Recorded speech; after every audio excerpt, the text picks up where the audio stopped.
Hello everyone, welcome to Focus Prep Daily Current Affairs session. Today we are going to cover the 24th October most important current affairs and along with that all the important static GK that you need to learn from your exam perspective, right? So only the important GKs and also the important current affairs, alright? This is the PDF of today's current affairs, okay, and this PDF you can download if you want to download it. You can download it from our Telegram channel. The link of our Telegram channel is given in the comment section. Please go to the comment section, okay, click on the link and then join this Telegram channel. There you will get today's PDF. You will also get the regular MCQs that we conduct, okay. Based on the current affairs, we take regular MCQs, okay. Also, another important announcement for you that we have launched our weekly current affairs for the last week of October. Okay, in the weekly current affairs, there is topic wise segregation of current affairs, right? Like the national current affairs, the economic current affairs, they are separated out for your, better understanding.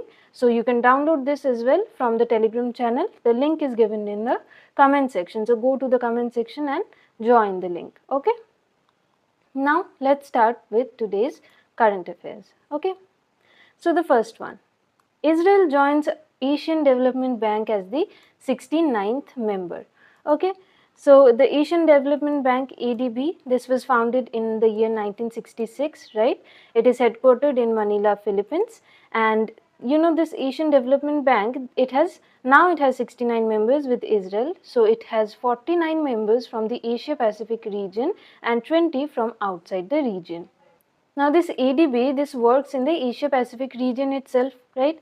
So 49 of its members are from the Asia Pacific, they are the regional members, the rest are the 20 are from outside the region.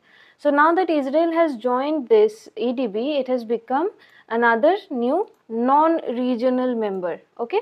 So it is not, since Israel is not from this Asia Pacific region, so it has become the non-regional member, recent non-regional member to join it, and officially it has become the 69th member to join ADB, okay.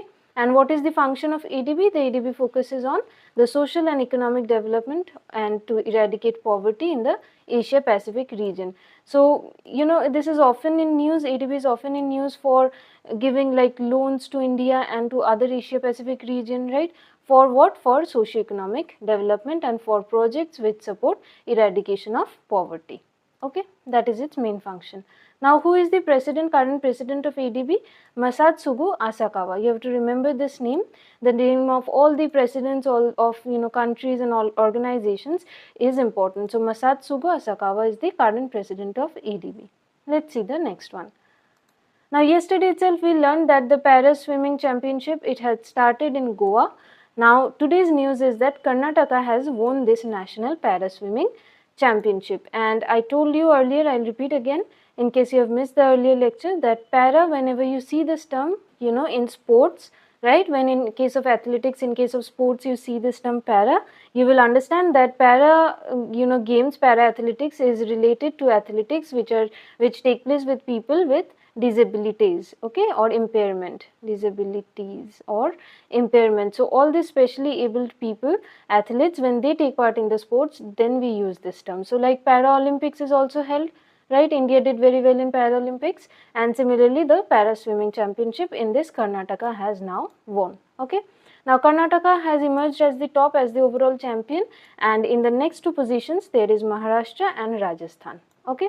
And this was taking place in Panaji in Goa, okay. Now this event was organized by the Paralympic Committee of India and the Goa Paralympic Association, okay.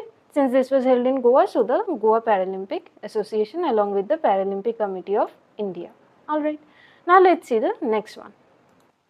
The United Nations Day observed on October 24th, okay.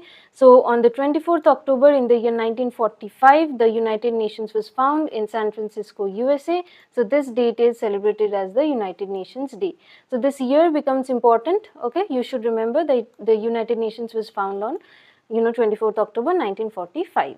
Now this UN, this body, it succeeded the League of Nations as a global organization. So what was this League of Nations? The League of Nations, it was a intergovernmental body. It was an international organization founded in the year 1920. Okay, so the League of Nations was founded after the World War I took place. Okay, and the function of League of Nations was to promote, cooperation between the countries, because World War I had just taken place, and it was a volatile situation, it was a volatile time. So to promote peace, to prevent any further war, and to help the nations cooperate between themselves, this was founded. Okay, but this ultimately failed. The League of Nations, of course, failed. That is why the World War II took place, right? They could not prevent the war. So in the year 1945, the United Nations came into existence. It was founded, and the UN also serves a similar kind of objective, right, to promote peace and cooperation between the various countries and the various governments, right. Now, India has been a member of the UN since its inception. This is a very important point, because in your exams this kind of questions are asked, right, that whether or not India was a founding member, or you'll be given some options between some countries and you'll be asked whether which one of this was a founding member, like this kind of questions are asked. So India, remember, was a founding member of the United Nations. Okay, now let's see some points about the UN itself. Now the UN headquarters is in New York, so this is very important. This you should know, that the headquarters of the United Nations is in New York. Okay, and the organization, the United Nations, they currently have 193 member countries. South Sudan, it was the last country to join it, so it is the latest member of the United Nations. And when did South Sudan join it? It joined in 2011. Okay. Now, the present Secretary General of the UN is the Antonio Guterres from Portugal. Okay, and who was the first Secretary General of the UN? Do you know? If you know, comment it in the comment section. Let me see how many of you remember this. Okay, so Antonio Guterres, this name of course you have to remember, and he is from Portugal. He is the current Secretary General of the UN. Okay.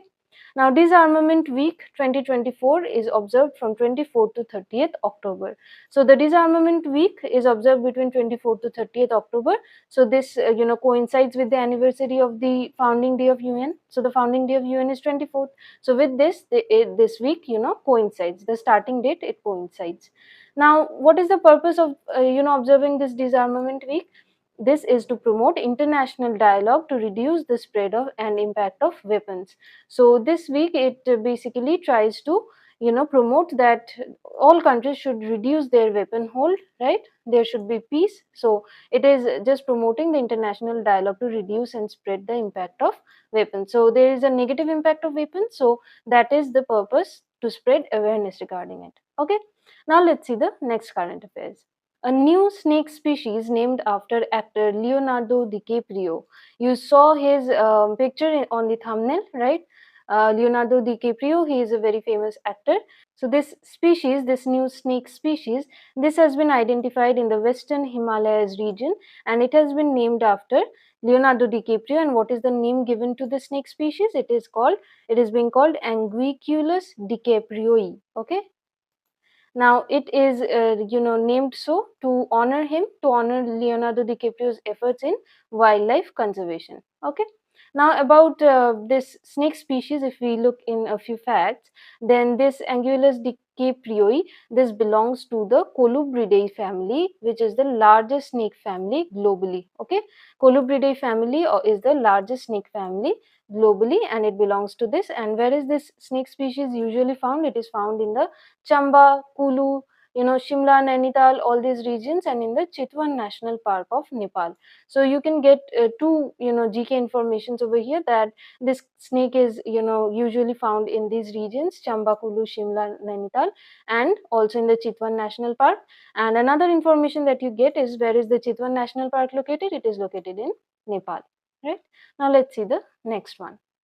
Maldives is to introduce India's UPI system. So what is the full form of UPI? Unified Payments Interface, right? Unified Payments Interface. This is the full form of UPI, and this is indigenously developed by India, right? In the year 2016, this was launched, and it has been developed by the National Payments Corporation of India. If you don't know this, please make a note of this. This is very important to know.